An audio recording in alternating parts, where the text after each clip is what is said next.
오늘 하나님이 주신 말씀은 사도행전 19장 21절에서 22절 말씀입니다. 사도행전 19장 21절에서 22절 말씀 우리 다 함께 읽겠습니다.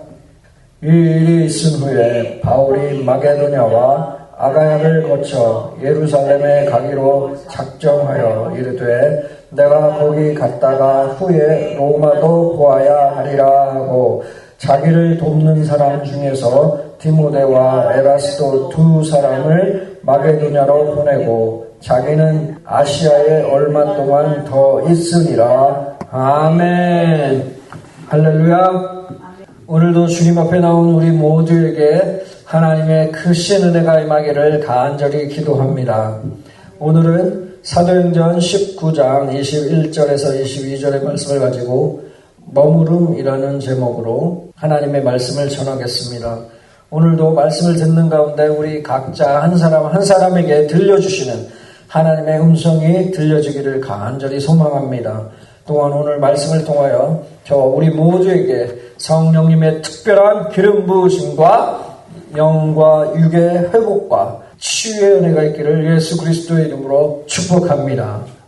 우리가 살아가는 그 삶에는 떠나야 할 때도 있지만 때로는 머물러야 할 때가 그런 시간이 있습니다. 그래서 어쩔 때는 그 머물러야 할 때가 더 큰 믿음을 요구할 때가 있습니다. 어떤 사람은 행동해야 직성이 풀리고 또 어떤 사람은 무엇인가 조금이라도 변화가 보여야 마음이 편할 때가 있습니다. 그런데 하나님께서는 때때로 우리에게 이렇게 말씀을 하십니다. 기다려라. 아직 가지 마라. 여기 좀 더 있어야 한다라는 그런 말씀을 하실 때가 있습니다. 사도 바울은 지금까지 복음을 전파하며 쉬지 않고 달려온 사람입니다. 에베소에서 큰 부흥을 경험한 그는 이제 다음 지역으로 가야겠다는 그 비전을 품게 됩니다. 그 비전은 단지 인간의 소망이 아니라 기도와 분별 속에서 성령 하나님께서 주신 그 거룩한 열망이었습니다. 그래서 오늘 본문 21절 하반절을 보면 내가 거기 갔다가 후에 로마도 보아야 하리라 말씀합니다. 그런데 놀랍게도 그 다음 절에서 사도 바울은 어떠한 모습을 보입니까? 곧장 떠나지 않았습니다. 22절에서 보면 자기는 아시아에 얼마 동안 더 있으리라 말씀합니다. 사도 바울은 그 비전을 즉시 실행에 옮기지 않고 하나님의 그 타이밍을 기다리는 그 태도를 보입니다. 지금 이 사도 바울의 행동은 성령의 인도하심은 어디로 가야 할지만 알려주시는 것이 아님을 보여주는 부분입니다. 다시 말하면 사도 바울의 이 행동은 성령님은 언제 가야 할지 또는 지금은 멈추어야 할지 머물러야 할지도 인도하신다는 것을 보여주고 있는 것입니다. 그래서 사도 바울은 지금 잠시 멈추는 이 멈춤이라는 순종의 자리에 머무르고 있는 것이죠. 이것은 곧 성령 안에서의 멈추는 것은 불순종이 아니라 계속된 사명의 연장성이라는 그 깊은 영적 통찰을 보여주고 있는 것입니다. 사도 바울은 로마를 향한 분명한 비전을 품었습니다. 그러나 그 비전의 실행은 즉각적인 것이 아니었습니다. 바울은 성령의 감동을 받았고 복음의 확장을 향한 강한 열망으로 충만했지만 하나님의 그 타이밍 앞에서는 멈추는 것을 선택했습니다. 그렇다면 오늘 살아가는 저와 우리 모두에게도 이런 멈추는 것에 대한 의미는 어떤 의미일까요? 우리는 종종 이렇게 생각합니다. 하나님께서 주신 비전이면 당장 움직여야 하지 않나요? 준비도 되었고 열정도 있는데 왜 막히는 거죠? 하나님께서 이 길이라고 하셨으면 지금 당장 열려야 하는 것은 아닌가요? 그게 맞는 것이 아닙니까? 라고 말을 합니다. 사랑하는 성도 여러분, 이런 때에 사도 바울처럼 저와 우리 모두도 하나님의 타이밍에 민감하게 반응할 줄 아는 그 믿음이 필요한 것입니다. 지금은 멈추어야 할 때일 수 있습니다. 성령 하나님께서는 어디로 가야 하는지만 알려주시는 것이 아니라 언제, 어떻게, 그리고 때로는 누구와 함께 가야 하는지조차도 알려주시는 분이 성령 하나님이십니다. 혹시 지금 하나님께서 여러분을 멈추어 세우신 자리가 있으신가요? 어떤 계획했던 일이 미루어지고 또 어떤 것을 열심히 준비했는데도 불구하고 마치 문이 닫힌 것처럼 느껴지진 않으십니까? 바로 그 자리가, 그 시간이 지금 하나님께서 일하고 계신 자리인 것을 믿으시기 바랍니다. 이 사도 바울처럼 멈추고 있는 가운데 하나님의 사람을 세우고 다음 사역을 준비하는 그 은혜의 시간이 될 수 있습니다. 그렇게 멈추는 것도 사명입니다. 이제 오늘 본문을 보면서 우리가 좀 더 깊이 살펴보도록 하겠습니다. 과연 사도 바울이 어떻게 하나님의 타이밍 속에서 멈추는 것을 선택했고 그 멈춤이 어떤 열매를 낳았는지 우리가 말씀을 통해서 한번 보겠습니다. 오늘 본문 21절입니다. 이 일이 있은 후에 바울이 마게도냐와 아가야를 거쳐 예루살렘에 가기로 작정하여 이르되 내가 거기 갔다가 후에 로마도 보아야 하리라 하고 말씀합니다. 사도 바울은 지금 에베소에서 사역의 절정에 있었습니다. 하나님의 그 기이한 능력이 나타나고 병든 자가 고침을 받고 귀신이 떠나가며 예수 그리스도의 이름이 높임을 받고 있었습니다. 그러나 바울은 이 성과에, 이 결과에, 이 기적에 머물지 않았습니다. 마게도냐와 아가야를 거쳐서 또 예루살렘에 가기로 작정을 하였다고 성경은 말씀합니다.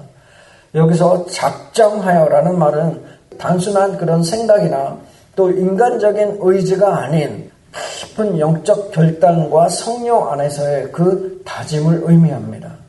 사도 바울은 단지 어디를 가야겠다라는 그 수준이 아니라 기도하며 하나님의 뜻을 분별하고 영적 사명으로 그 길을 품은 것입니다. 즉 이 작정은 바울의 열심이나 비전 차원의 그 결단이 아니라 성령의 인도하심 안에서 생긴 그 내면의 확신입니다. 그리고 하나님의 뜻에 반응하는 영적 작정이었습니다. 이것은 단지 무엇을 하고 싶다라는 그 열망이 아니라 기도하는 가운데 하나님의 마음이 자신의 마음 안에, 이 사도 바울의 마음 안에 형성된 것입니다. 그리고 그 마음이 확고해져서 삶의 방향을 움직이게 하는 그 내면의 영적 운동이었습니다. 마치 주님의 마음이 내 마음을 사로잡듯이 그것을 하지 않고는 견딜 수 없는 그 거룩한 부담감이 있는 그 마음을 가진 것입니다. 그렇기에 사도 바울은 고난이 기다리고 있다는 것을 알면서도 예루살렘을 향한 그 여정을 포기하지 않았습니다.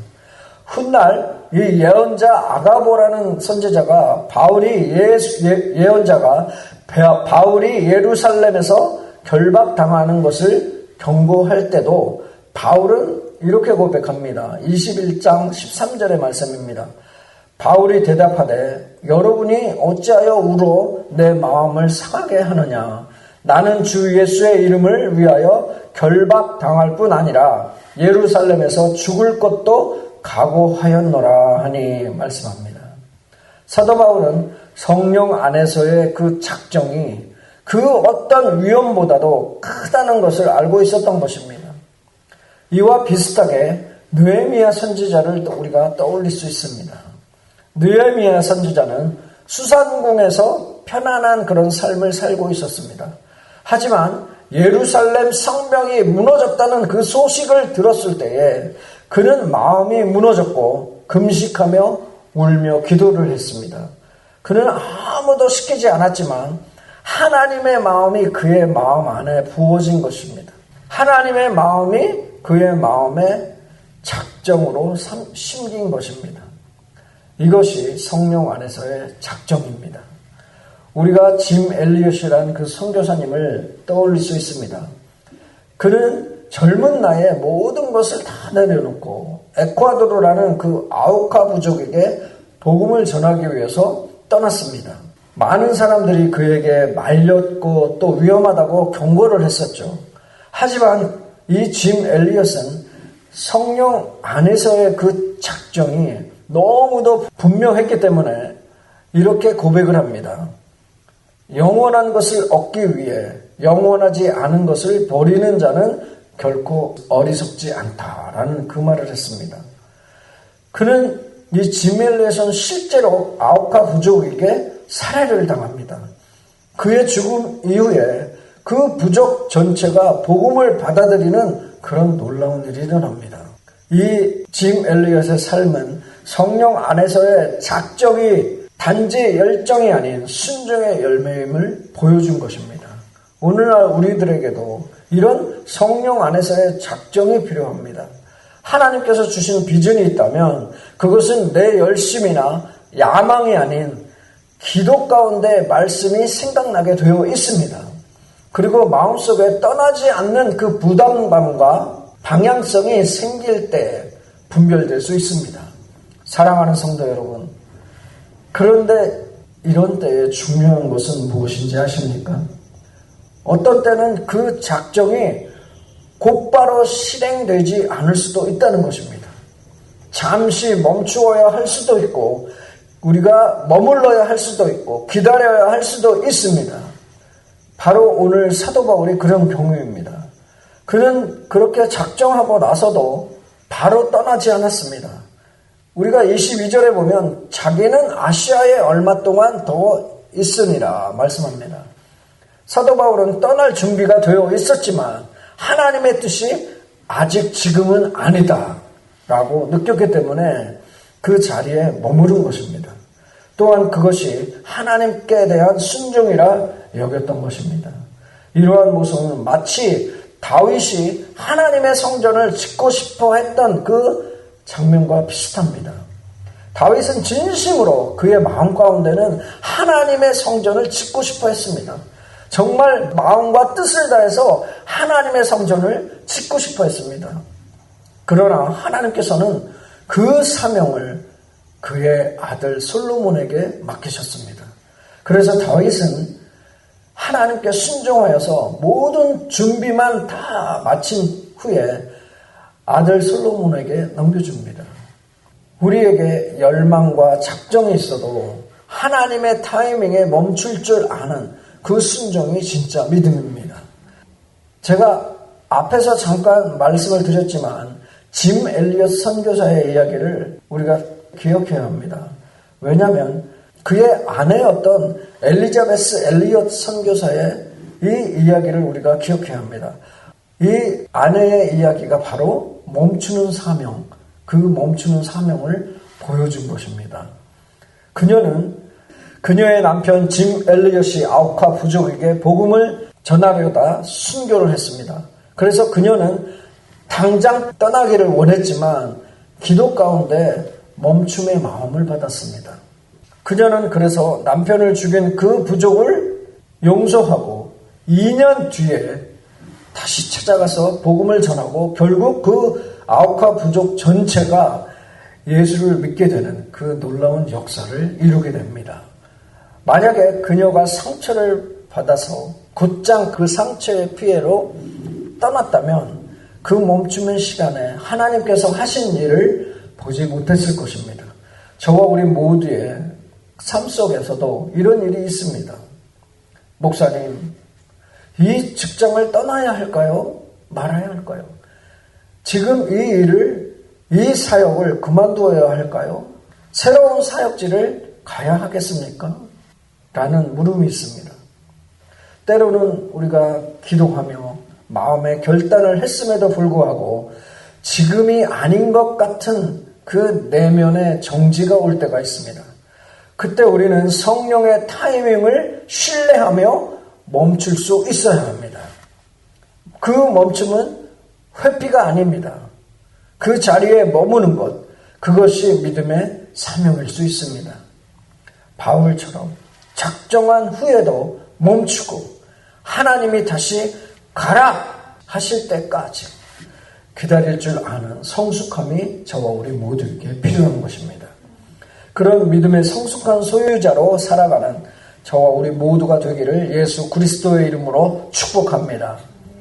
계속해서 22절을 보겠습니다. 자기를 돕는 사람 중에서 디모데와 에라스도 두 사람을 마게도냐로 보내고 자기는 아시아에 얼마 동안 더 있으니라 말씀합니다. 사도 바울은 에베소에서 여전히 사역이 진행 중임에도 불구하고 자신의 동역자들을 먼저 보내는 그 리더십을 보여줍니다. 그가 보낸 사람은 누구였습니까? 바로 디모데와 에라스도입니다. 각각 바울의 가장 믿음직한 그런 영적 아들과 같은 그런 헌신된 동역자들이었습니다. 이 두 사람을 마게도냐로 먼저 파송한 것은 단순한 인사 차원의 그 출장이나 또 행정적인 그 이동이 아니었습니다. 그것은 하나님의 나라의 그 사명을 위하여 훈련된 자들을 앞세워 복음의 길을 준비하게 하는 그 파송의 리더십이었습니다. 바울은 모든 사역을 자신이 직접 하지는 않았습니다. 혼자 다 하려고 하지 않았습니다. 자기 자신이 가기 전에 보낼 사람을 먼저 준비하고 세우고 또 위임하는 그 사역을 나누었습니다. 이것이 바로 성숙한 사도 바울의 그 리더십이었습니다. 우리 예수님께서도 공생의 그 후반에 70인을 둘씩 짝지어서 미리 각 동네마다 그 지역으로 파송하셨습니다. 우리가 누가복음 10장 1절의 말씀에 보면 이렇게 말씀합니다.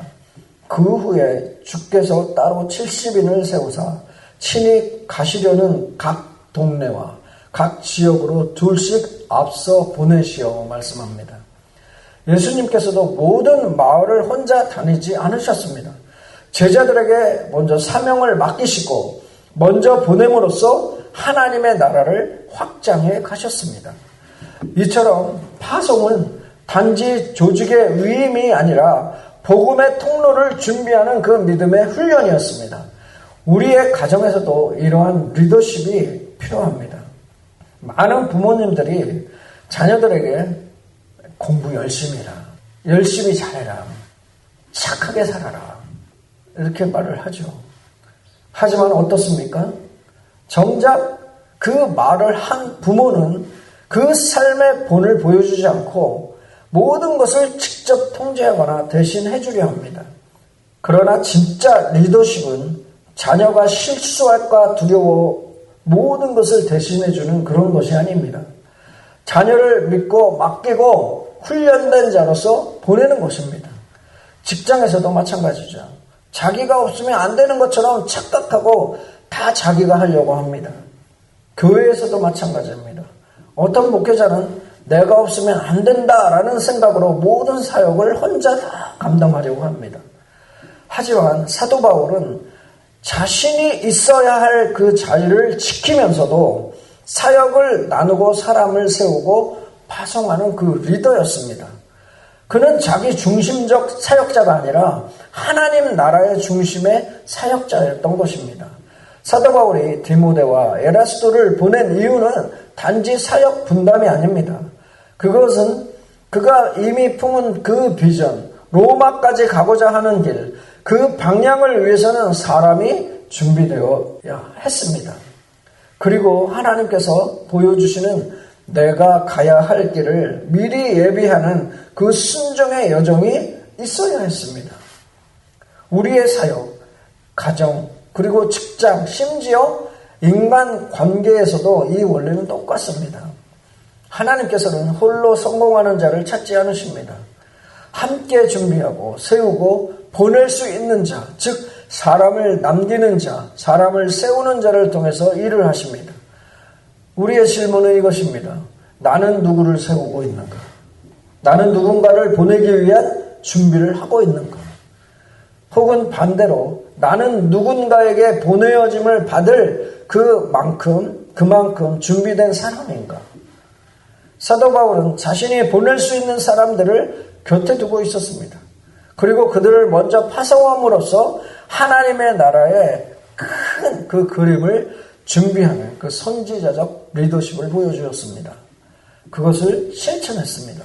그리고 결국 자신은 남아서 기도하며 준비하는 사역의 시간을 계속해서 감당했던 것이죠.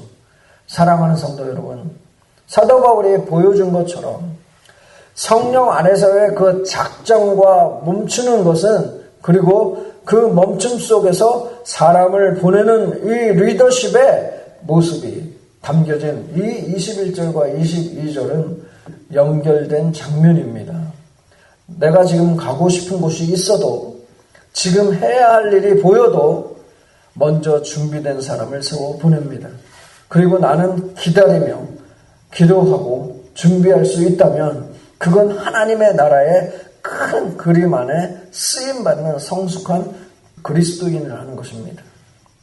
사도 바울은 자신은 아시아에 잠시 더 머물면서 준비와 기도하는 자리를 지켰습니다. 그리고 믿을 수 있는 디모데와 에라스도를 먼저 보내어서 사명의 물결이 끊기지 않도록 한 것입니다. 앞에서 말씀드렸듯이 우리는 때때로 내가 직접 나서야만 일이 된다고 생각할 때가 많습니다. 하지만 하나님께서는 저와 우리 모두에게 말씀하십니다. 너는 지금 그 자리를 지켜라. 내가 너를 통해 사람을 준비하고 세우고 보내겠다. 말씀하십니다. 멈추어 있는 시간에도 우리는 기도할 수 있고, 멈추어 있는 그 시간에도 동력자를 세울 수 있고, 머물러 있는 그 시간에도 누군가를 격려하고 파송할 수 있습니다. 그것 또한 사명이며 하나님 나라의 중요한 연결점입니다. 오늘 이 사도 바울의 리더십을 통해서 사람을 세우고 기다리고 준비하며 하나님의 큰 그림에 순종하는 저와 우리 모두가 되기를 간절히 소망합니다. 저와 우리 모두는 디모데일 때가 있습니다. 바울일 때가 있습니다. 그리고 보내심을 받을 준비를 하며 훈련을 받아야 할 때도 있습니다. 또한 보낼 수 있는 리더로 다음 세대를 세워야 할 책임을 질 때도 있다는 것입니다.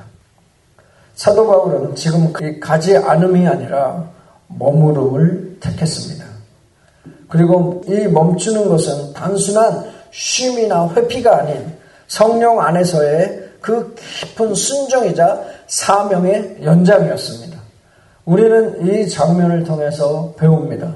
하나님의 사람은 가는 것만이 사명이 아니며 멈추는 것도 머무는 것도 사명이라는 것입니다. 에베소에 머물면서 사도 바울은 사람을 보내고 사역을 준비하고 더 깊은 하나님의 타이밍을 기다렸습니다. 이 멈추고 있는 것은 결코 무의미하지 않다는 것입니다. 곧 이어질 그 에베소의 대부흥의 시작을 알리는 일이었습니다. 사랑하는 성도 여러분, 혹시 나는 멈추고 있는 자리에 있다고 느끼십니까? 그렇다면 내가 지금 이 멈춘 자리는 우연이 아닙니다. 혹시 지금 어떤 방향도 보이지 않아서 하나님께 왜 지금 멈추게 하십니까? 라고 묻고 있지는 않습니까? 지금 멈춘 것처럼 보이는 이 시기야말로 하나님께서 저와 우리 모두를 새롭게 준비시키고 계시는 그 시간임을 믿으시기 바랍니다. 사도 바울도 그랬지만 예수님께서도 종종 사람들 곁을 떠나서 산으로 광야로 물러나 하나님의 뜻을 묻고 다시 나아가셨습니다. 멈춘 자리가 하나님과의 그 재정비의 시간이라면 그것은 가장 영광스러운 그런 사명의 자리가 되는 것입니다. 하나님께서는 그 멈추어져 있는 그 자리의 시간 속에서 그 속에서도 계속해서 하나님께서는 일하고 계십니다. 하나님께서는 바울이 머물렀던 그 자리를 통해 디모데와 에라스도를 보내시고 그 이후에 강력한 그 부흥의 물결을 일으키셨습니다. 그 준비를 하신 것입니다. 지금 우리의 상황이 멈춘 것처럼 느껴질지라도 좌절과 낭만과 초조해하지 마십시오. 초조해하지 마시기 바랍니다. 하나님께서는 그와 동시에 누군가를 보내시고 또한 저와 우리 모두를 준비시키고 계십니다. 여러분의 순종은 결코 낭비되지 않습니다. 그 순종의 시간은 하나님 나라에서 반드시 열매로 돌아오게 되어 있습니다. 믿으십니까? 지금 내가 머무는 자리에서 할 수 있는 그 사명을 붙드시기 바랍니다. 말씀을 붙들고 기도하시기 바랍니다. 멈춘 시간은 말씀과 기도로 채울 수 있는 시간입니다. 동역자를 세우고 격려하십시오. 저와 우리 모두의 기도와 후원이 누군가를 보낼 수 있습니다. 내 뜻이 아니라 성령님의 뜻을 묻는 삶을 사시기 바랍니다. 가야만 한다라는 그 압박보다는 지금 이 자리에 계신 하나님, 지금 나와 함께 하시는 그 하나님을 신뢰하시기 바랍니다. 사랑하는 성도 여러분, 우리가 멈추어 있는 이 시간에도 하나님께서는 멈추지 않고 계속해서 일하고 계십니다. 우리가 멈추어 있는 이 자리에서도 하나님께서는 저와 우리 모두를 통해서 사명을 계속 이루어 가십니다. 아멘이십니까? 그러니 믿음으로 오늘 이 자리에서 고백하기를 원합니다. 주님, 멈추게 하신 것도 사명임을 믿습니다. 이 멈춤 가운데서도, 이 머무는 자리에서도 주님의 뜻을 따르게 하여 주옵소서. 보내든지 머물게 하시든지 저는 주님의 것입니다. 라는 고백입니다. 언제나 말씀 안에서 영적 민감함과 순종의 은혜가 넘치시기를 간절히 소망합니다. 이번 한 주간도 멈추는 것, 머무름의 그 영적 의미를 나의 삶에 되새기며 적용하며 살아가는 작은 예수가 되기를 예수 그리스도의 이름으로 축복합니다.